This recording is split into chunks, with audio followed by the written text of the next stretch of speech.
Bienvenue à cette troisième édition de la conférence Ecofi Investissement, actif pour le futur. Et nous avons décidé en 2019 d'être à 100% ISR. Vous l'avez vu sans doute, on a été non pas totalement rejoint, parce que je crois qu'il y a peu de sociétés de gestion qui aient déjà achevé leur conversion totale à l'ISR, mais en tout cas le mouvement est très largement entamé et on est suivi par beaucoup et donc très heureux d'être pionnier dans ce domaine. Nous allons de plus en plus nous intéresser à quantifier les questions climatiques dans nos portefeuilles d'investissement. Il n'y a plus de corrélation entre le cycle économique, le chômage et l'inflation. Deuxième mécanisme tout à fait étonnant, qui est que la création de monnaie ne conduit plus non plus à l'inflation. On est dans une espèce de grand changement de la façon dont on doit réfléchir en amont des marchés financiers. N'extrapolez pas ce qu'on a vu il y a 10 ans ou il y a 20 ans. On est dans un monde radicalement différent. En un an, la préoccupation autour de l'environnement a pris 10 points dans l'opinion. C'est devenu la deuxième préoccupation des Français après le pouvoir d'achat. Ça veut dire aussi que le modèle de la grande distribution doit un peu se réinventer et se réenchanter. Il y a nécessité pour les marques de renouer la confiance avec le consommateur. La solution ne vient pas d'une agriculture extrêmement productiviste et coûteuse. Elle va venir du fait de se préoccuper des sols qui produisent et des grandes surfaces qui produisent peu. Cette démarche de plus de responsabilisation, ces questions-là, aujourd'hui, elles arrivent très fortement. Donc, elles ont segmenté énormément. C'est vrai qu'aujourd'hui, 36% de la distribution des produits bio se fait dans les magasins spécialisés, 18% en vente directe et 45% effectivement en grande distribution. J'ai l'impression que demain, ce n'est pas les marques qui seront le plus plébiscitées par le monde de la consommation globalement, mais c'est l'engagement des enseignes à porter ce qu'elles portent. On continue avec un autre sujet passionnant. On va parler tout de suite d'intelligence artificielle.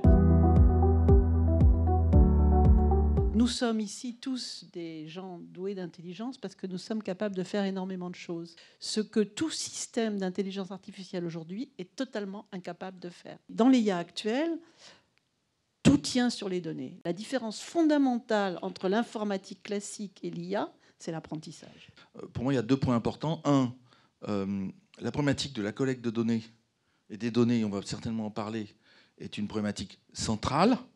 Donc comment j'agrège mes données, structurées et non structurées, on va y venir sûrement. Et puis deuxième point, au fond, la limite de tout ça, c'est la capacité des organisations et des hommes à le prendre en compte, l'accepter.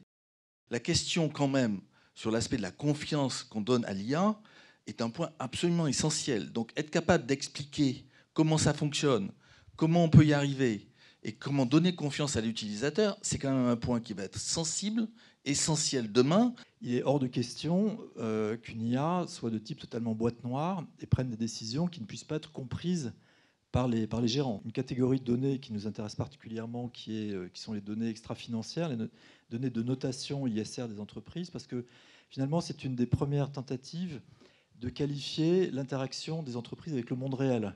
Donc il y a ce côté temps réel qui pousse vers une agrégation de sources de plus en plus hétérogènes de données non structurées. On va maintenant prendre le temps, une grande respiration. On va partir en voyage, si vous le voulez bien. On va aller de Paris à Dakar. C'est le projet de Steven Le Yarry. Il s'est filmé durant ces 20 jours de défi.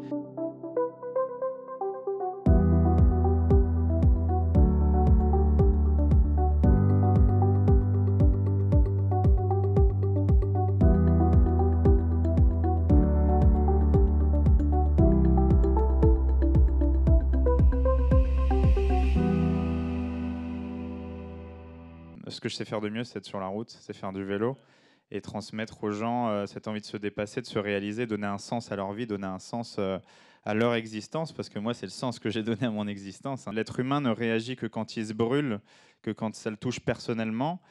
Et moi, j'ai été touché personnellement par cette espèce de non-sens dans ce que je faisais et cette envie de me réaliser en tant qu'homme, en tant qu'humain, en tant que personne aussi. Il y a ça au Népal aussi, les collines, donc c'est des gens qui sont donc soit des Sherpas, mais qui portent des tonnes de plastique et des fois qui tombent dans le plastique. on les retrouve jamais, quoi. Parce que je parle de collines de 60 mètres, mais des fois c'est beaucoup plus haut. Le réchauffement climatique est évident, et moi je veux montrer la dimension d'un homme dans ces univers complètement hostiles.